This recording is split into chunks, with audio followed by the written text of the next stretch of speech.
आणि पलीकडूनच्या स्टेजवरची रिकामी करण्यासाठी जी या ठिकाणी सिरियल आता झी मराठीवरती चालू आहे असे या ठिकाणी कलाकार या मैदानावरती उपस्थित आहेत त्यांचं या ठिकाणी समस्त ग्रामस्थ आणेवाडी यात्रा कमिटीच्या वतीनं सह अथर्व कुठे का गेला अथर्व हा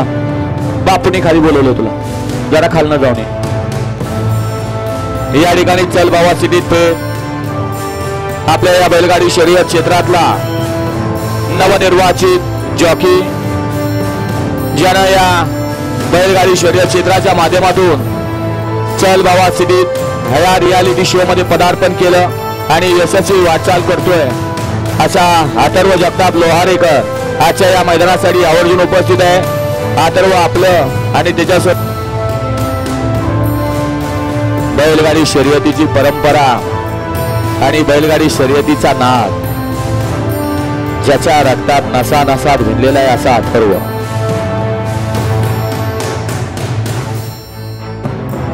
बैलगाडी शर्यत क्षेत्रानं कोणाला काय दिलं आज जर पाहिलं तर बैलगाडी शर्यत क्षेत्रातले बऱ्यापैकी एक वेगळ्या आणि आगळ्या उंचीवर जाऊन बसलेले आहेत कारण 14 देशात नाव पोचलं या बैलगाडी शर्यत क्षेत्रामुळे अनेकांचं नाव 14 देशात गेलं माणसांचं तर गेलंच गेलं बैलांचं पण गेलंय त्यामुळे लक्षात घ्या नाव अमर होतं आणि अमर नाव होण्यासाठी सुंदर असं या ठिकाणी या बैलगाडी शर्यत क्षेत्राला ज्यांनी योगदान दिलं त्या सर्वांचं या ठिकाणी मनपूर्वक